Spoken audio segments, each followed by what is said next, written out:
बिहार में युवाओं को रोजगार को लेकर बहुत बातचीत हो रही है। मेरे साथ कुछ बुजुर्ग हैं, उनके क्या मुद्दे हैं, वो क्या सोच रहे हैं चुनाव को लेकर, उनसे बात कर रहे हैं। उनकी क्या रणनीति होगी, उनको क्या पसंद है, क्यों सरकार से नाराज हैं या सरकार रिपीट होगी, और मंदिर का कितना इम्पैक्ट है, वो बुजुर्गों से जानेंगे। क्या नाम है चाचा जी? राजवंशी राय। क्या लग रहा है इस बार चुनाव में क्या होगा? तेजस्वी राय कहीं है, सारा लोग जनता मर रहा है, गरीब आदमी किसी के पेट भर रहा है। तेजस्वी के सरकार आएगा। तो मोदी जी तो कह रहे हैं कि हम मंदिर बना दिए, हिंदू बना दिए मंदिर, उहे हम बनौले हमन के जाम पूजा करे।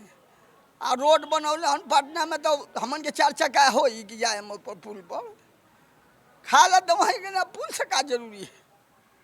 क्या दिक्कत हुई आपको? सब तो दिक्कतें है, बालू बंद है, गाड़ी बंद है, नाव बंद है, कितना जेल में है लोग, सब तो दिक्कतें है। तो मोदी जी से खुश हैं या नीतीश जी से नाराज हैं? नीतीशों से मोदियों से काहे चाचा?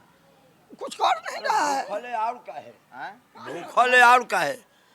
कर्जा काढ़ के, गुआम काढ़ के, ट्रक लिए, ट्रैक्टर लिए, सब में मुर्चा लगत हवे। अब बैठले 1000 रुपया के महीना लाग रहा है। हैं?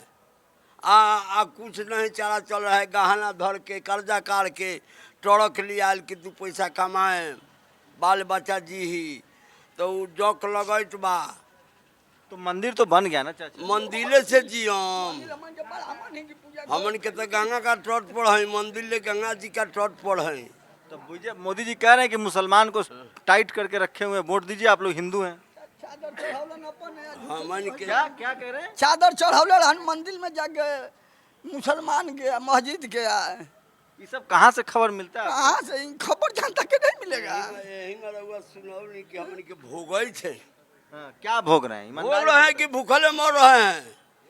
गाड़ी बैठल बा 1000 के महीना लगई। बीजेपी कह रही कि जो बीजेपी को वोट नहीं देगा वो सब देशद्रोही है, वो सबको पाकिस्तान भेज देंगे। भेज दीजिए, जहाँ भेज दे। भेजिए रहा है, एहू में भेज रहा है। अब उहे बाकी बस है कि दुआरावा पर 4 लापदा रोज ने खाई थी सब। बीजेपी कह रही है कि जो वोट नहीं देगा बीजेपी को वो हिंदू नहीं है।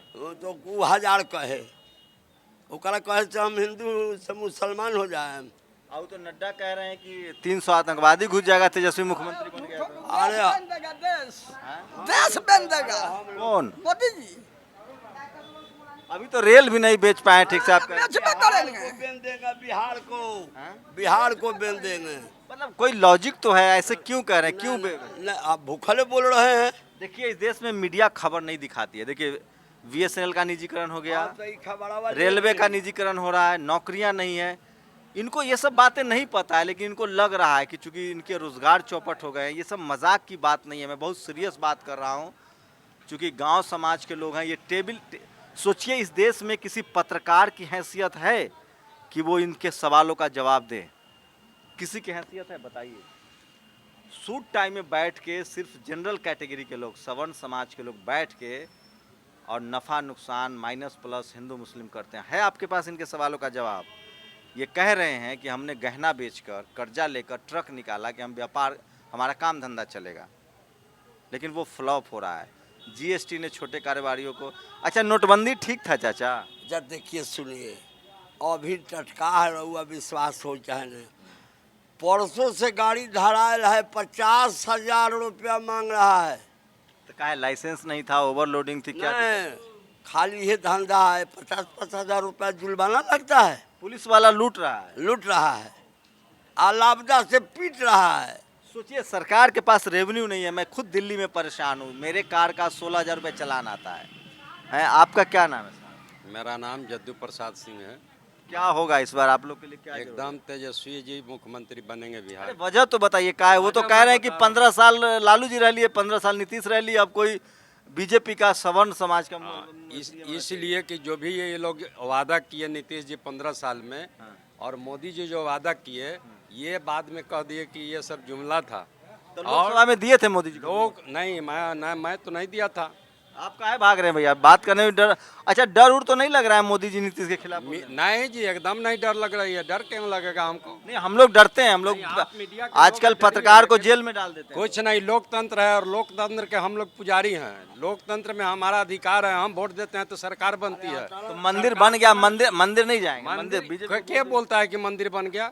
अरे पूरा राजनीति मंदिर मस्जिद पर हुआ है। मोदी जी नहीं ना मंदिर बना दिए, ये तो सुप्रीम कोर्ट का फैसला था और सुप्रीम कोर्ट के फैसला के अनुसार मंत्री यहाँ मंदिर बन रहा है, ना कि मोदी जी बना रहे हैं। अच्छा, मैं तो मुसलमान के जनता खिलाफ, वहाँ पूजा मुसलमानों किया के खिलाफ दंगा हो जाए, मुसलमानों को टाइट रखा जाए, तब वोट देंगे?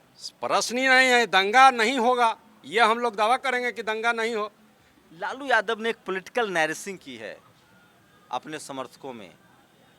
वो जिस तरह से उन्होंने आडवाणी की रथ यात्रा न की, ये सब बात समझिए, बहुत गंभीर विषय है। मैं इसलिए आपको कह रहा हूँ कि एक पॉलिटिकल नैरेसिंग कितनी बड़ी चीज़ होती है, चाहे वो मायावती हो, कांसी राम हो, कर्पूरी ठाकुर हो, लालू यादव, उन्होंने एक पॉलिटिकल नैरेसिंग किया यूपी, उत्तर प्रदेश और बिहार में। यहाँ आप दंगे की राजनीति नहीं कर सकते, आप हिंदू धर्म की राजनीति नहीं कर। सुन लीजिए सर, आज जितने भी क्राइम हो रहे हैं, मेरा वाला खत्म हो जाने दीजिए, वो दूसरी बात है। या तो आप हायर एजुकेशन में जाएंगे, एमफिल करेंगे, पीएचडी करेंगे, जेएनयू जैसे यूनिवर्सिटी में जाएंगे, तब समझ में आएगा।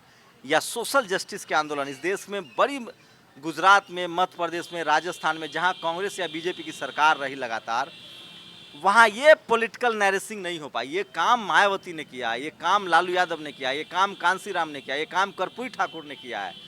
उन्होंने अपने जो सपोर्टर थे उनके, चाहे वो एससी हो, एसटी हो, ओबीसी, उन्होंने उसको दंगे से हटाया, हिंदू मुस्लिम की राजनीति से हटाया, डेवलपमेंट की बात कही, उन्होंने सड़कें बनाई, पुल बनाए, कॉलेज यूनिवर्सिटी खोले। और ये सब टेलीविज़न अखबार वालों ने जानबूझकर इनको जाति का नेता घोषित किया। लालू यादव तो यादवों का नेता, मायावती तो दलितों की नेता। एक बड़ी कॉन्स्पिरेसी हुई है, क्योंकि एससी, एसटी, ओबीसी के पास कोई अपना मीडिया नहीं था, उनके कोई पत्रकार नहीं थे। लेकिन इसका क्रेडिट आपको देना पड़ेगा लालू यादव जैसे लोगों को, जिन्होंने पॉलिटिकल नैरेसिंग की है कि उनके लोग जो हैं वो विकास की बात समझते हैं, उनको राजनीति आती है और वो किसी झांसे में नहीं आते हैं।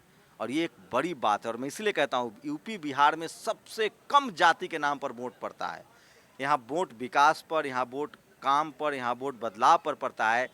जाति के आधार पे वो लोग वोट करते हैं जिन्होंने जातियाँ बनाई है। मैं फिर दावे के साथ कह रहा हूँ, पूरे देश में बिहार यूपी को छोड़ दीजिए तो एससी, एसटी, ओबीसी माइनॉरिटी के लोग हिंदू के नाम पर वोट करते हैं, मुसलमानों के वजह से एससी, एसटी, ओबीसी के लोग। लेकिन बिहार में जनरल कैटेगरी के लोग जो हैं वो जाति के नाम पर और मजहब की वजह से, धर्म की वजह से बीजेपी आरएसएस को वोट करते हैं। बाकी जो एससी, एसटी, ओबीसी और एससी, एसटी, ओबीसी के लोग हैं वो सिर्फ और सिर्फ काम देखकर वोट करते हैं। और ये पॉलिटिकल नैरेसिंग जो है वो लालू यादव जैसे लोग की है। आप तो स्कूल कॉलेज गए थे? स्कूल कॉलेज गए थे? नहीं, हम तो नहीं पढ़ा है भाई। आप चाचा स्कूल कॉलेज गए थे?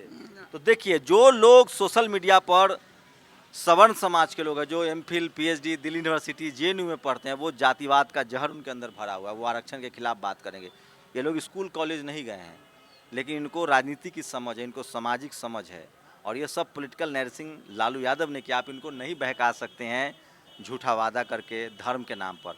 तो क्या लग रहा है, लालू यादव का दौर याद कर रहे हैं और अब का 15 साल का देख रहे हैं, तो क्या होगा, क्या लग रहा है? लालू जी जो काम किए हैं हिंदुस्तान के अंदर, एक मैसेज दिए हैं बिहार से पूरे हिंदुस्तान के वो अंदर। जानकारी दे रहे हैं, भारत का, इसका नाम भारत है या इंडिया है संविधान में? नहीं, हिंदुस्तान कोई शब्द नहीं। नहीं, भारत है, हाँ, भारत है। आगे बताइए। हाँ, मैं कह रहा हूँ कि लालू यादव की जब सरकार 15 साल की थी, उसके पहले जितने भी दबे कुचले लोग थे वो जाके लोकतंत्र में अपना अधिकार का वोट नहीं लगाता था, इसलिए कि उस समय इतना दबंग दवा कुचला मतलब कौन लोग? जैसे हरिजन हो गया, ठाकुर हो गया, साहू जी हो गए, बनिया टाइप के जितने भी लोग थे जो कमजोर वर्ग, कौन लोग वोट देने से रोकता था? वही लोग जो जहाँ जहाँ वो लोग बहुसंख्यक। कौन कौन? नाम बताइए ना। नाम बता रहा हूँ मैं। ब्राह्मणवाद जहाँ से शुरू होती है, ब्राह्मणवाद या जिसको फॉरवर्ड वर्ग हम लोग कहते हैं, वो लोग गरीब गुरबा को एकदम बुद्ध से अलग रखता था। कितना पढ़े लिखे हैं आप? हम तो बहुत कम पढ़े लिखे हैं सर, कितना? बस ग्रेजुएशन है। तो ये सब बात कहाँ समझे हैं आप? हम तो आज 30 साल के राजनीतिक जीवन में लालू जी को करीब से देखा है, नीतीश जी को भी करीब से देखा है। इन्होंने बिहार को बर्बाद कर दिया है 15 साल के अंदर।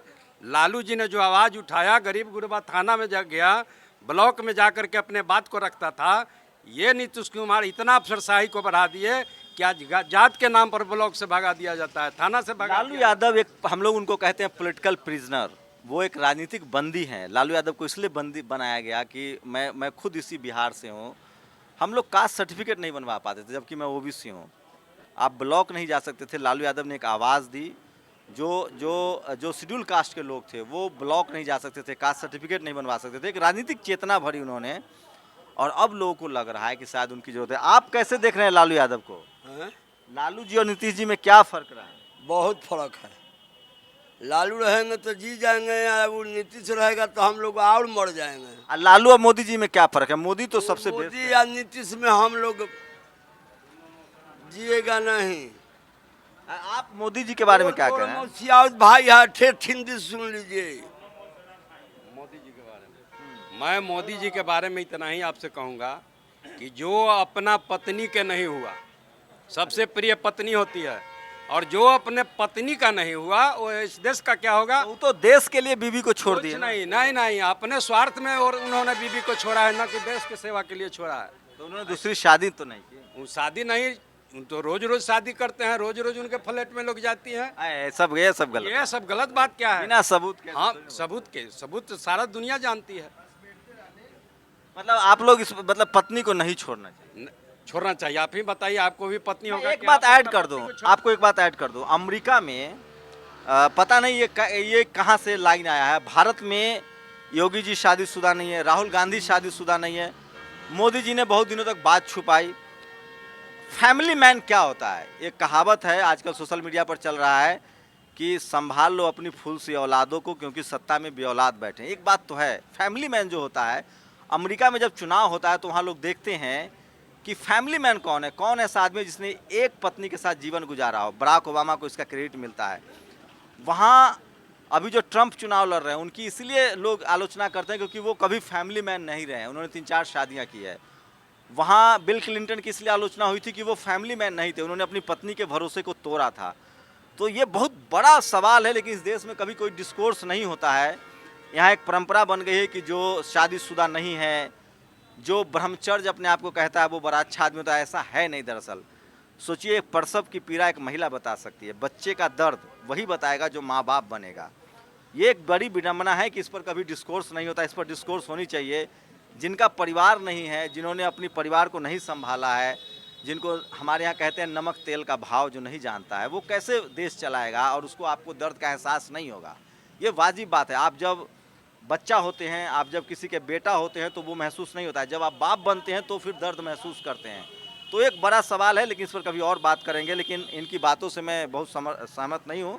वो बहुत निजी टीका टिप्पणी है, मैं उससे बचना चाहता हूँ। एक आखिरी सवाल, ये जो टीवी अखबार वाले लोग दिखाते हैं कि सब कुछ अच्छा हो रहा है और मोदी जी एनडीए की सरकार बन रही है, इस पर भरोसा तो कम से कम कीजिए। देखिए, मीडिया के बंधु लोग तो हम लोग बहुत इज्जत करते हैं मीडिया वाले लोगों को। नहीं, हम लोग इज्जत के हकदार नहीं, हम सब पहले सुन लीजिए मेरी बात को। मैं वैसे मीडिया कर्मी को बहुत इज्जत करता हूँ।